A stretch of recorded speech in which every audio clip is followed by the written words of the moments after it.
Բարև ձեզ սիրելի հայրենակիցներ, եթերում Արևմտյան Հայաստանը հեռուստատեսության լուրերին հերթական թողարկումն ասրված ծրագիրն է։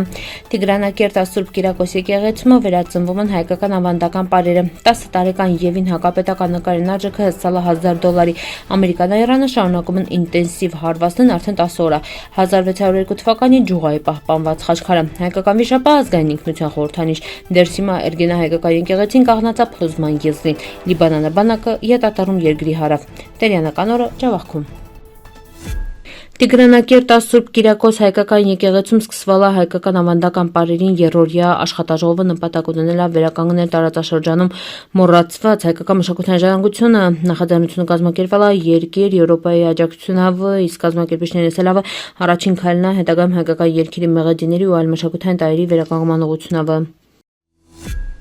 Հասարակական գործիչ Վարդան Հակոբյանը խստորեն դատապարտել է Երևանյան երաժշտական շկոլում 10 տարեկան Եվին մունքնք մերձարերը հուշարձանը պատկերող նկարած ուսումնասիրությունը հանելի դեպքը համեմատելով հայերի նկատմամբ պատմական արգելքների հետ։ Ինքը հայտարարել էր խոխին քմագնելի նպատակով կազմակերպվել է նկարի աճուրդ վերին առաջարկներից մինը հասել է $4400 ու կոչ արալ շկոլի տնօրենին ներողություն խնդրել խոխինանա ու հրաժարական տալ։ Ամերիկան-Իրանը ինտենսիվ հարվածներին փոխանակում արդեն 10 օր է։ Ամերիկայի զինված ուժերի կենտրոնական հրամանատարությունը 10-ին հարթակում հայտարարել էր հերթական հարվածներն հասցրալ Իրանը ռազմական հրամանատարական կենտրոններին, ծովային հնարավորություններին, հրթիռային անօդաչուների արձակման կայանքներին, հակաօդային պաշտպանության համակարգերին։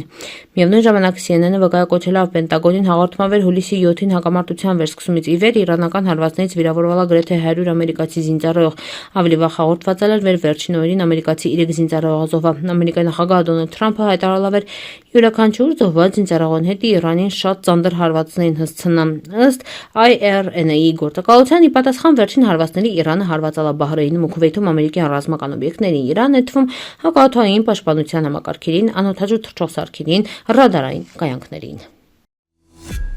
Էջմիածնա մայրաթոռի տարածքում մարտաճարի արևելյան կողմը պահպանվում է հին ջուղայից բերված բացառիկ խաչքարերամինը։ 1602 թվականին կերտել է Գրիգոր Խաչագործը ու սկզբնապես կաղնացել է ջուղայի հայկական պատմական գերեզմանատանը։ 16-ից 17-րդ դարերում ջուղան հայկական խաչքարագործության կարևորագույն կենտրոններամինն է իլար։ Խաչքարի կենտրոնում պատկերված է ծաղկող խաչը, Քրիստոսի հարության ու հավերժական կյանքի խորհրդանիշը, իսկ երկու կողմերում հավերժության նշանները։ Սոր խաչքարը ցուցադրվում է Էջմիածնում որպես հին ջուղայի հարուստ մշակութային ժառանգության պահպանված հազվագյուտ վկա ու հայկական խաչքարագործության արժեքավոր գլուխգործոց։ Հայկական ու չինատիբետական վիշապների կերպարները էապես տարբերվում են նրանց խորհրդանշական բնույթով։ Եթե արևելյան վիշապը ներկայացվում է որպես թեթև, օթեղեն ու շարժման կերպար, ապա հայկական վիշապը մարմնավորում է ուժը, ամրությունն, առնականությունը։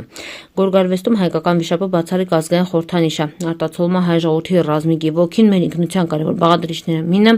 վերապատմության ընթացքում հաճախ փորձել են խամրեցնին ու աղավաղին։ Նյութում ներկայացված լուսանկարները տրամադրել է պատմական գիտությունների թեկնածու գորգագետ Աշխունջ Պողոսյանը, վերի ուսումնասիրությունները կարևոր ներդրում են հայկական գորգարվեստի ու ազգային խորհրդանիշների ճանաչման գործում։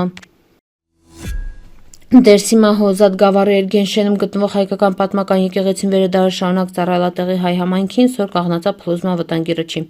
Անուշ դրությունը, բնական պայմանների ազդեցությունն, գանձ որոնողների ապօրինի պեղումները շարունակում են արագացնել հուշարձանի ավերումը։ Քարաշեն, ճարտարապետությամբ, Կամարաձև, Մուտքավ ու Քանդակազարդ պատկերով առանձնացող եկեղեցին Դերսիմի բազմադարյան մշակութային ժառանգության կարևոր վկայություններն է։ Տեղի բնակիչներն կոչնանում պաշտպանել ու վերականգնել եկեղեցին, ընդգծել վեր կարետառնա կրոնականը մշակութային զբոսաշրջության կարևոր կենտրոն։ Նրանց համոզումով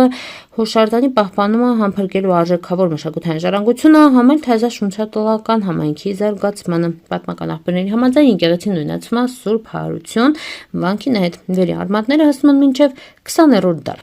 Միջնադարում իլար հայ կրթական մշակութային կարևոր կենտրոնները մինը, շտեղ ստեղծվել են մխլլա ձեռագրեր։ Լիբանանաբանակի առաջին ստորաբաժանումները սոր առավոտը սկսալ են վերատեղակայվել երկրի հարավում։ Տեղի ունեցալ իզրայելական բանակի Զաութար ալ-Ղարիբիե քաղաքից դուրսբերումն ետը։ Լիբանանա օժային կառույցների բարձրաստիճան ներկայացուցիչները մինը սրա մասին սոր է հայտնալա Reuters-ի թղթակցին նշել էր Իսրայելի զորքերի դուսապյալ հունիսի վերջին Վաշինգտոնում ձեռք բերված պայմանավորվածությունների շրջանակներում։ Լիբանանա կառավարությունը հույս ունի վեր մոտ ապագայում երկրին բանակը կռլականատեղակայվի Իսրայելի կողմից ստեղծված բուֆերային գոտու ողջ տարածքում, հաղորդում է Reuters-ը։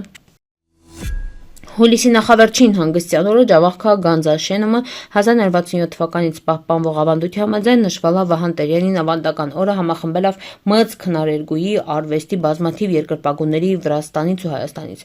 Տոնական օրը մեկնարկալ է Տեր Գրիգորի կողմից 1859 թվականին կառուցված Սուրբ Կարապետ եկեղեցում մատուցված հոգևոր արարողությունով։ Տոնակատարության գլխավոր մասը տեղի ունեցավ Գանձայի դաշտավայրում, որտեղ ելույթ ունեցան Նինոց Մինդայի երգի ու պարի համույթները, անհատ կատարողները, ասմունքողները, Տերյանի պոեզիան ազգային երգն ու պարը հերթական անգամ Գանձայում ստեղծան տոնական ու հիշարժան մթնոլորտ։ Սիրելի հայրենակիցներ, սորվետ եսքանք պատրաստալ ապրիկ ուշադրության հետ և պնդկացիք։